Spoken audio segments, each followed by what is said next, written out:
My glasses are reflecting all the light. I want to talk about buttons on friendship bracelets.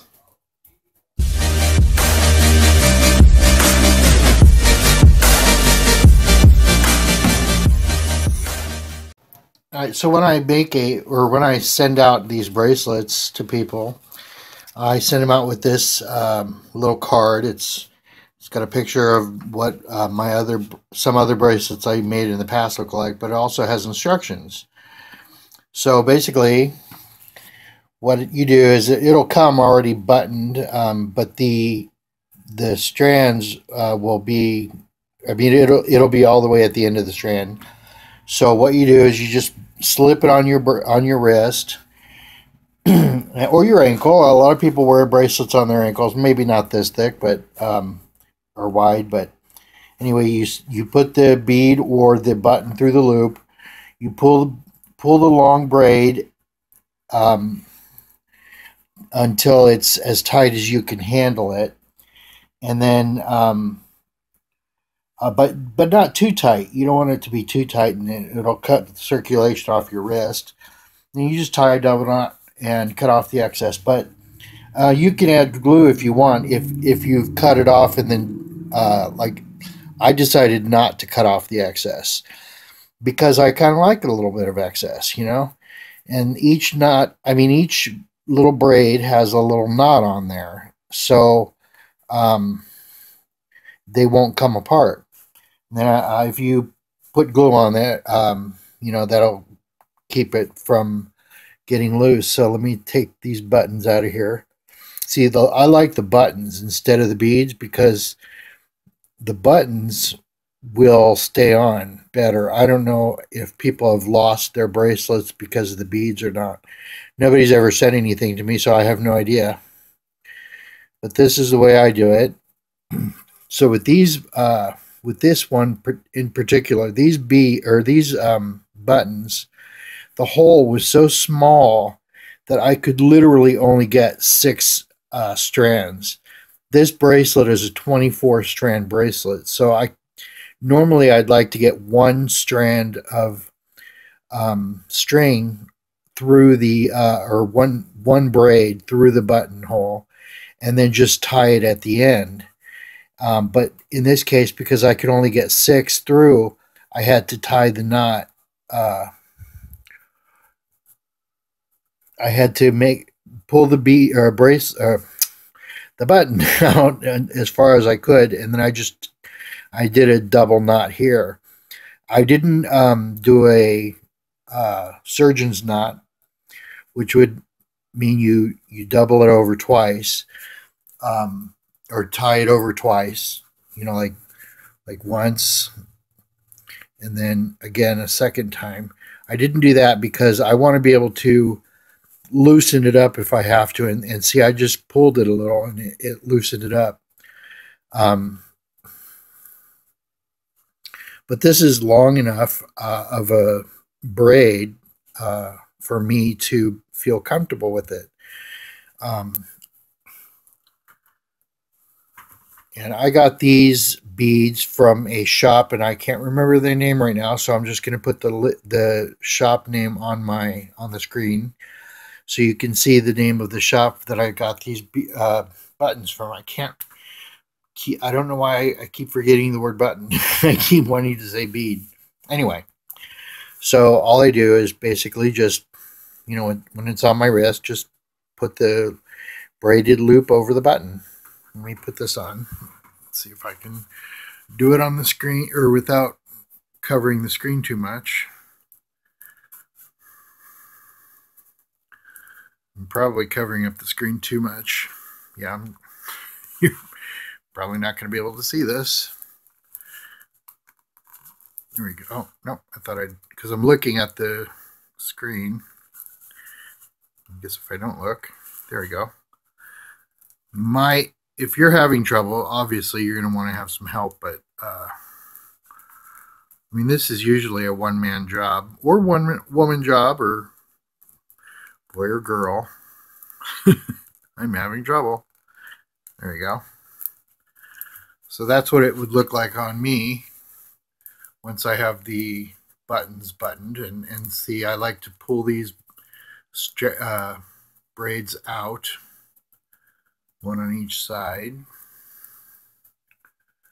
Well, it doesn't matter if it's on the inside or the outside, as long as they're out.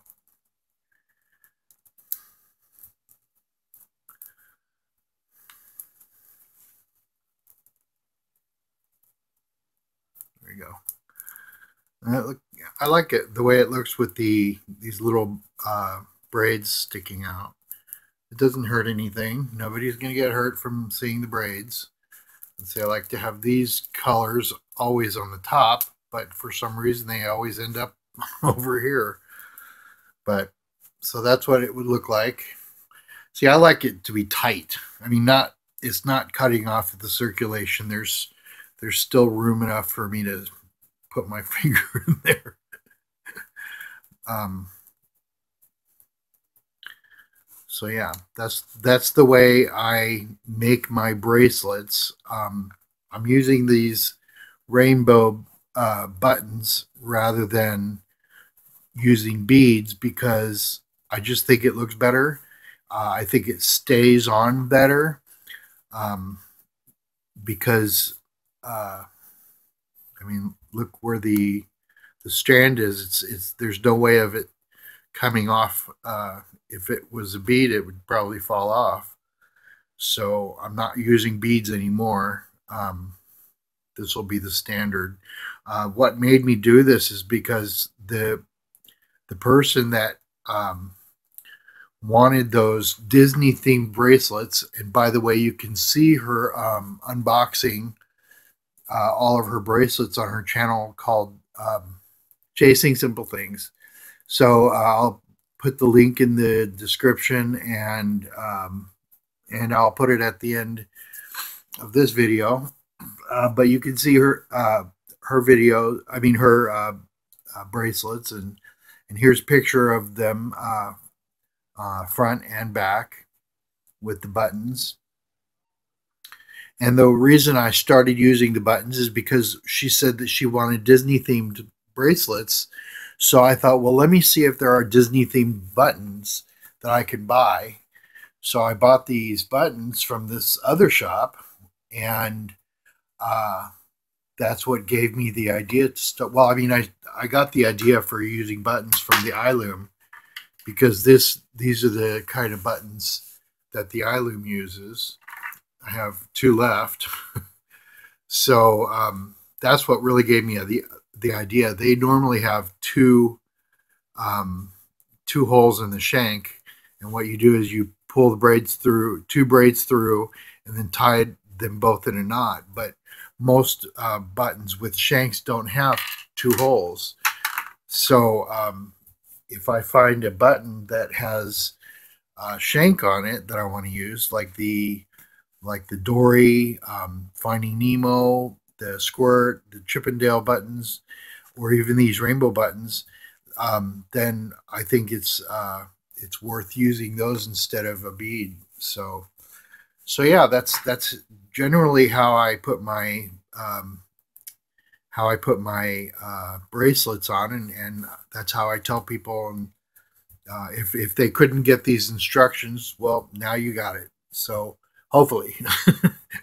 So and I can't. My bracelet I made to 7 inches because I've got an 8 inch, maybe 8.5 inch wrist. So, but normally I make the bracelet 6 inches because that's usually how long the iLoom app tells me to do it. It usually ends it at 6 inches. Even if I tell it 7.5 inches, it usually ends at 6 inches. And when I'm doing it from a pattern, not from the, I mean, from a regular pattern that's not in the iLoom, I can go as long as I want. I decided to stop this one at 7 inches because number one, the strands were getting a little short, and number two, my hands were getting really tired, and I figured, a little bit of a braid isn't going to hurt me, but I didn't want the braid to be that long, so I made mine 7 inches. But normally the bracelets are about 6 inches, And I'm going to show you, I'm going to move the table over a little so you can see what I'm working on right now. This is, I don't know if I'm going to hit the, I'm probably going to hit it, so I'm just going to move this. This is an AIDS awareness bracelet. It's upside down. I mean, that the pattern is upside down when you make it. But this will work for breast cancer awareness. And I already have the pattern made out where the red will be the breast cancer pink, and then the black will be like a darker pink. I can do any other color in any awareness type of thing. Like I think amputee um, is silver. I don't know if there's any other color, but I think I'm pretty sure it's silver because I made a bracelet for someone who's an amputee, and she wanted, or I looked it up and it was silver, but I can make an awareness bracelet with this style and any other color, and then I'll obviously have to figure out what the accent color would be instead of black. But anyway, any color would work with black, I guess. I think it would look better with the black, but that's up to you. But anyway, so that's this is what I'm working on right now, and this is how these buttons work, and so I wanted to share that just in case anyone ever had any issue or issue with my instructions or wanted to know more about it. So anyway, so thank you so much for watching, and I hope you have a wonderful day.